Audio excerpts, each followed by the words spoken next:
ओम नमो ओंकारेश्वर देवताय नमः. ओम नमः शिवाय. ओम नमः शिवाय. अवधूत चिंतन श्री गुरुदेव दत्त. मंडळी, आपण ऐकत आहात शिवभक्तीचा माझा प्रवास, हे माझं आत्मकथन. हं? मंडळी, आत्मकथन या भागामध्ये आपलं सर्वांचं हार्दिक स्वागत. तुम्ही चांगला प्रतिसाद देत आहात, त्याबद्दल खूप खूप धन्यवाद. तर मंडळी, मागील भागामध्ये तुम्ही ऐकलं, काय ऐकलं? बहिणीचं लग्न झालं, भावाचं लग्न झालं. आता आम्ही 3 माणसं घरामध्ये राहिलो. हं? वडील आजारी असल्यामुळे त्यांचं वय नव्हतं एवढं, पण ती थकल्यासारखे झाले होते. कारण त्यांनी लहानपणापासून काम केलेलं असल्यामुळे ते अशक्त असायचे, त्यांना आजार पण होता. त्याच्यामुळं आर्थिक बाजू, त्यांनी जी लक्ष्मी म्हणतो आपण घरातली मशीन, शिलाई मशीन जी ज्याच्यावर त्यांनी कमवलं, ती विकली. माझी बहीण जी लक्ष्मीच्या पावलाने आली होती, आमच्या घरी जन्म घेतला होता, ती लक्ष्मी गेली, मशीन लक्ष्मी गेली. त्याच्यामुळे आमची आर्थिक परिस्थिती फार बिघडली. भाऊ त्याच्या त्याच्या प्रपंचाला लागला, बहीण तिच्या गेले, हे तुम्ही ऐकलं. आता प्रश्न असा होत राहिला की आम्ही 3 माणसं, हे आई वडील यांचं जमत नव्हतं. सतत घरामध्ये वातावरण खराब, म्हणजे मला घरी बसू वाटत नाही, तर तुम्हाला सारखंच सांगतो. आणि माझा अभ्यास बी चालला होता, समजा कॉलेजचं बी करत होतो, आणि त्याबरोबर छंद हे वगैरे पाळत होतो. म्हणजे त्याच्याविषयी अभ्यास होता ते करत होतो. तंत्र मंत्र काय चांगल्यासाठी, मंत्र साधना समाधी वगैरे अशा गोष्टी पण मी करत होतो. एक फावल्या वेळामध्ये एक माझं भविष्य मला पडलं होतं ना. कारण माझ्याबरोबरची मुलं सगळे आता मार्गी लागली होती जवळजवळ, आणि बऱ्याचशा मुलांचे लग्न पण झाले होते, बऱ्याचशा म्हणजे सगळ्याच झाले होते. मीच असा एवढाच राहिलो होतो त्यांच्या वयामध्ये. कारण पूर्वी जरा लवकर लग्न करत असत. तो काळ वेगळा होता, आणि त्याच्यामुळं मला पण कधी मध्ये पोरं छेडायची, ते पण सांगितलंय तुम्हाला. आणि घरामधले सगळ्यांचेच लग्न झालेले होते. माझ्या लग्नाविषयी घरामध्ये कधी मध्ये बोलणी व्हायची, पण मला प्रत्यक्ष कोणी बोलत नव्हतं. कारण सगळ्यांनाच माहीत होतं, आई वडील तर अजिबात लग्नाचा विषय काढत नव्हते. कारण ही लग्नासारखं ही काय कुणाची मुलगी आणायची, हिला तिला सांभाळायचं कुणी? हा बाबा काही करतच नाही, आणि आपण काय म्हणून त्या लेकराला सांभाळायचं? त्याचं काय करायचं? आपल्यालाच पडलंय, आपलाच खर्च भागत नाही, आणि ह्याचा कुठला भागवायचा, ह्याची बायको आणून, म्हणून ते विषय काही घेत नव्हते. आणि भाऊ तर त्याच्या प्रपंचापुढे ही घराकडे पूर्वी बी लक्ष नव्हतं. त्याच्यानंतर ती बायको त्यांची आणि तो, एवढं त्याचं चाललं होतं. तेवढं जग होतं त्याचं, स्वतंत्र जग. बहिणीचं तिच्या प्रपंचामध्ये. आता आई वडील त्यांच्या भांडणात त्यांच्यातच राहायचे, त्यांच्या वेगळ्या विचारात. आमचा विचार कुणी करतच नव्हतं. तसं तर पूर्वीपासून लहानपणापासून आमचा विचार केलाच नाही कुणी. त्यांच्यात चुकून जन्म घेतलाय असं मला कधी कधी वाटायचं. कारण तुम्हाला खूप वेळा पाठीमागे सांगितलंय की जी प्रेम असतं ना, प्रेम, आई वडिलाचं प्रेम, हे अजिबात मिळालं नाही. ती गेले, लोक गेले, त्यांचा आत्मा ऐकत पण असेल, ऐकला तरी काही अडचण नाही. सत्य बोलायला काही अडचण नाही त्याला. की त्यांचं जे प्रेम असतं ते भेटलं नाही, आई वडिलाचं प्रेम नाही. भाऊ म्हणतात, त्या भावाचं भाऊ म्हणून त्यांना आपल्यासाठी काही केलेल्या नाहीत गोष्टी. बहिणीतलं ती लहान होती, पण ती बहीण कधी भाऊ आहे आपला असं काही इतकं तिच्यामध्ये काही, तिच्या अंतर्मनात काय माहिती, पण वरून तर तिनं कधी व्यक्त केलं नाही. भाऊ ती भाऊच, आणि ती भाऊ जायचं तर काय, ती तर बाहेरली आलेली. त्याच्यामुळं ही जी प्रेमाला भुकेलेला माणूस होतो मी, आणि त्याच्यामध्ये ही वय, मला वाटायचं ना, हो शेवटी मी माणूस आहे, मी काय देव नाही आहे, आणि देवाचा अवतार बी नाही. काय शेवटी माणूस आहे. मला कुठंतरी माझं मन बोलत असेल ना, की काय माझं जीवन. हं? लोकांचं बघितल्यानंतर मला कधी कधी वाटायचं, जरी मी देव करत असलो, हं? आणि मी भविष्य बघत असो, माझी एक हातरेषा मला माहीत आहे काय होतं. मला कळायचं, जी वैवाहिक जीवन असतं, सांसारिक जीवन जे असतं, हे माझ्या नशिबात नाही, हे मला याची जाणीव होती. त्याच्यामुळं लग्नाचा विचार कधी येत नव्हता मला जास्त, म्हणजे आला तरी आपल्या नशिबात नाहीये लग्न करायला. अगर लग्नाचं म्हणजे प्रापंचिक जीवन, वैवाहिक जीवन म्हणतो, सहजीवन जे म्हणतो, हे आपल्या भाग्यात नाही, ही मला चांगलं कळत नव्हतं असं नाही. कारण मी माझं भविष्य आता इतराचं सांगलो, माझं ते बघण्यासाठी मला माहीतच ना मला काय आहे ते. त्याच्यामुळं मला असं म्हणजे लग्न करावं म्हणजे असं त्याच्याबद्दल जरा मत माझं एक होत नव्हतं. कारण आपल्या नशिबात नाही, आपल्या भाग्यात नाही हा योग चांगला, म्हणजे आपल्याला सुख भेटणार नाही. लग्न होऊ शकतं असलं नाही, पण सुख जे असतं, वैवाहिक सुख जे असतं, पाहिजे तसं असतं, जी प्रापंचातली माया असते काय, ते नाही आपल्या नशिबात, आपल्या भाग्यात नाही आहे. मग का म्हणून लग्न करायचं. पण शेवटी लोकांचं बघितल्यानंतर, शेवटी जगामध्ये राहतो ना मी, मग मला कुठंतरी वाटायचं की कुणीतरी आपलं म्हणणारं असावं. वाटतं माणूस आहे मी शेवटी. एकाकी पडलेलो झालो ना. लहानपणचं वेगळं असतं, पण आता मी कळता झालो होतो, मोठा झालो होतो, तारुण्यामध्ये पदार्पण केलेलं होतं. साहजिक आहे वाटणं, मी माणूस आहे. मला वाटायचं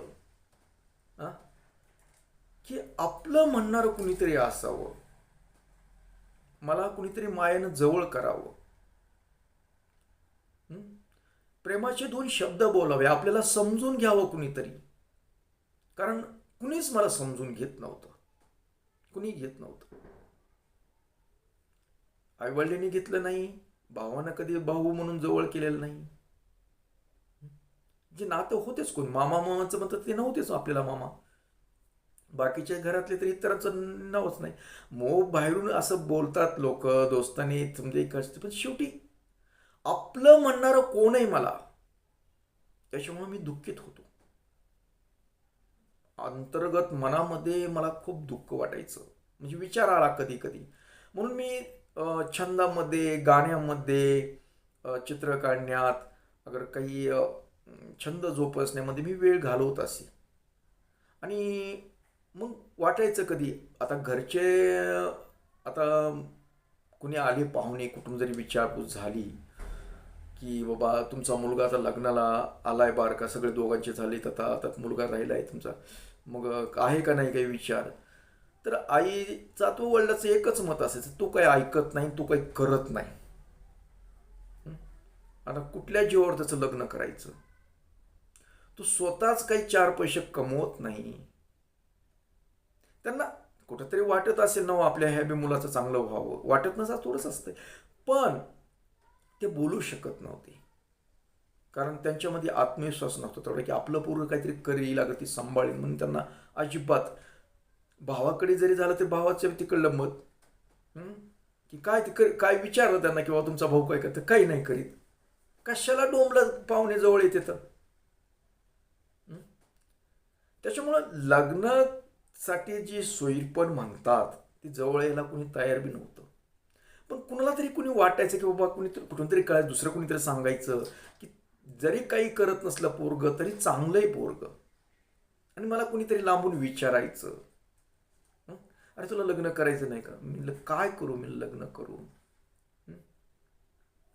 आपले अजून काही कमाई नाही, काय नाही, बरं त्या पोरीला कुठलं आपण कसल्या जीवावर सांभाळायचं.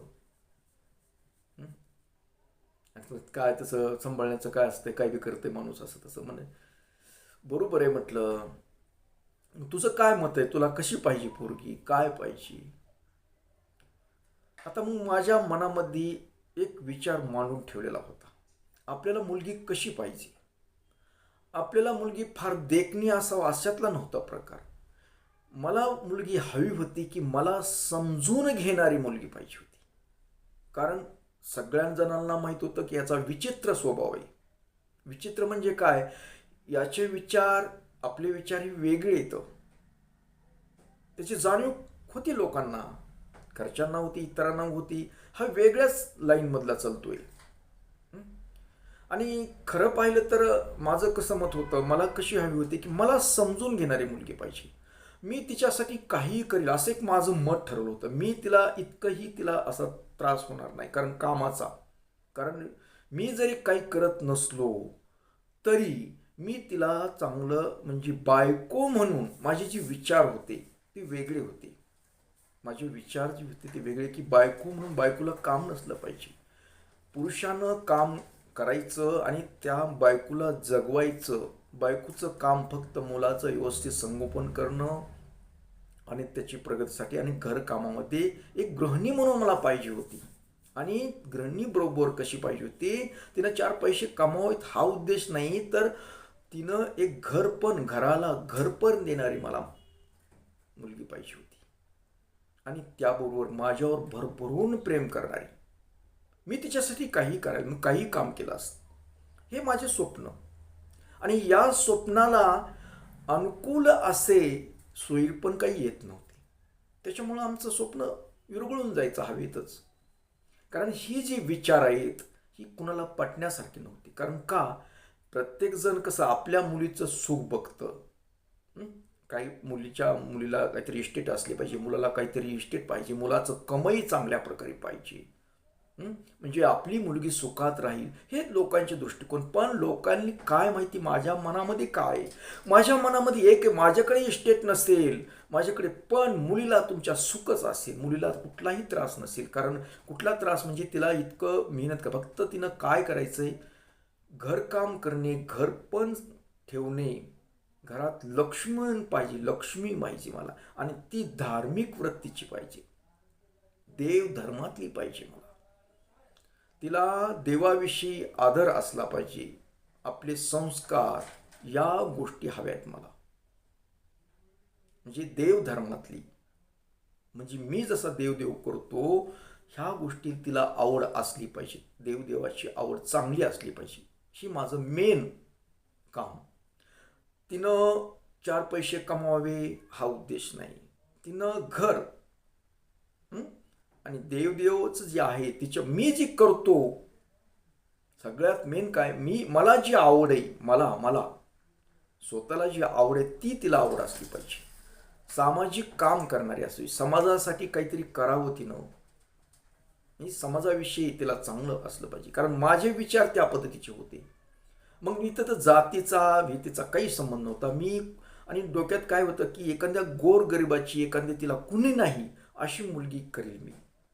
पण काम काय तिचं, घर पण ठेवणं, धार्मिक असली पाहिजे आणि विशेष म्हणजे माझ्यावर प्रेम करणारी पाहिजे. कारण ही का गोष्ट महत्त्वाची होती, प्रेम करणं. प्रेम ही मला लहानपणापासून भेटलं नव्हतं, कुणाचंच नव्हतं. मला माझं म्हणणारं कुणी भेटलंच नव्हतं. त्याच्यामुळं मी त्या प्रेमाला भुकेलेला माणूस आणि ती भूक माझी पूर्ण करणारी, तृप्ती देणारी मुलगी हवी मला. कुणीतरी मायेनं जवळ करणारी आणि माझ्या विचाराला सहमत असणारी. याच्यामुळं असे लोक येणं जरा दुर्मिळच होतं. बोलून दाखवायचं. मी कसा लाजाळू नव्हतो अशा गोष्टीत. मी स्पष्ट बोलायचं. कारण जीवनसाथी पाहिजे आपल्याला. तर कसा पाहिजे आपल्याला, ह्या गोष्टीतला प्रेमाला पहिली गोष्ट मी प्राधान्य देत होतो. कारण मला भेटलं नाही, कुणाचं सगळे असताना सुद्धा त्यांनी प्रेमानं जवळ आपल्याला म्हणजे करत नाही, आपल्याला प्रेम दाखवत नाही, आपले विचार मानत नाहीत, आपल्याला तुच्छतेनं लेखतात लोक. मग माझा हे तरी माणूस पाहिजे की ही गोष्ट. आणि मग ते गोष्ट कुणाला मान्य होत नव्हती. कारण मी काही कमी येत नाही. बऱ्याच जण कुणाला जे आपल्या लेकराचं चांगलं म्हणजे त्यांना, लोकांना आजकाल कसं झालंय नवऱ्यानं दारू पिऊ अगर काही हो, पण आपल्या मुलीला तिथं घरात इस्टेट असले पाहिजे, म्हणजे तिचं घरात लई मोठं काही काही असलं पाहिजे तिचं, असं वाटलं. हे लोकांचे स्वप्न आहेत. मग नवऱ्यानं प्रेम करू न करू काय त्याचं काही देणं घेणं नाही. मी म्हटलं ना, मी तिच्यावर प्रेम भरभरून करेल, पण तिनं माझ्यावर प्रेम दाखवलं तर ह्या सर्व गोष्टी मी करायला तयार आहे. तिच्यासाठी कष्ट करायला तयार आहे, पण मला प्रेम पाहिजे. मेन माझा उद्देश फक्त प्रेम, कारण प्रेम मला भेटलं नाही, मला प्रेम पाहिजे. या शोधामध्ये माझं वय बी वाढत होतं, लोकांची लग्न सगळे लेकरबाळ बी व्हायले होते, सगळं व्हायले होते, आणि या विचाराला कुणी सहमत होत नव्हतं. हे विचार कुणाला पटायसारखेच नव्हते ना. लोकांना पैशावाला पाहिजे, काहीतरी कमावणारा पाहिजे, असल्या प्रेमावर कुठं जगता येते का, अशा मताची लोक होते. आणि तशी मुलगी बी कुणी मला सापडत नव्हती. मग असं एक दोन ठिकाणी मी असं कुणी मग बोललेलं मुलगी बघायला जाऊ. मी काय करत होतो, मी शक्यतो कुणाला नेत नव्हतो. एक दोन ठिकाणी नेलतं, एक दोन मित्राला फक्त, पण मी एकटा जात असे. बऱ्याच ठिकाणी मी एकटाच गेलो, कारण मला एकटं जाण्याचं कारण म्हणजे काय, की जरी मी एक दोन मित्र जरा नेलं तरी मी मित्राला बोलू देत नव्हतो, मीच बोलायचं, मी अगोदर ठरवूनच. कारण मला त्या बोलण्यातून त्या मुलीचं मत जाणता येत होतं, मुलीचा स्वभाव कळत होता, मुलीचं काय ह्या गोष्टी कळत होत्या, म्हणून मी स्वतः बोलत असे. म्हणून बऱ्याच ठिकाणी मी स्वतःच मीच दुसऱ्याला बसविलं. समजा ती कुंकू लावण्याची पद्धत आहे, मुलीला असं आपण येऊन मग खाली मान घालवायचं, पण मी टकाटका डोळे लावून असं बघत होतो, मी नव्हतो खाली मान घालीत. अरे काय म्हणून खाली मान घालायची, ही आपल्याबरोबर जीवनभर राहणार आहे, जर आपल्याला पसंत पडली तर. कशामुळे खाली मान घालायची, मी बघायचं असं. नाही, चष्मा घालत नव्हतो त्यावेळेस, आता घालावं लागतं. तर बघायचं, मग ती मला कुठंच काही मुलगी पसंत पडाना गेलेली होती. आणि ती गोष्ट बोलून दाखवल्या, आईवडिलांना बोलून दाखवलं की ही गोष्ट मान्य होत नव्हती. त्याच्यामुळं सगळ्याचं चांगलं झालं, सगळ्याचं चांगलं होत होतं, पण माझं भविष्य मला आड येत होतं. मग कधीतरी मुलगी पसंत नाही की मग अजून डोक्यात लगेच आमच्या काढले संध्याकाळी पंचांग, काढली पत्रिका, बघितला हात आपलाच. आपण काय घोळ आहे नेमका, मुलगी पसंत होत नाही आपल्याला, पुन्हा आलंच आपल्यापैकी, आपल्याला वैवाहिक सुख पाहिजे तसं नाहीये, मग कशाला मुलगी बघायला जातो तू. पुन्हा नाही झालं की पुन्हा अजून लोकांचं नाव ठेवायचं चालूच आहे ना. म्हणजे हे चाललंच होतं, दिवसेंदिवस या गोष्टी होतच होत्या.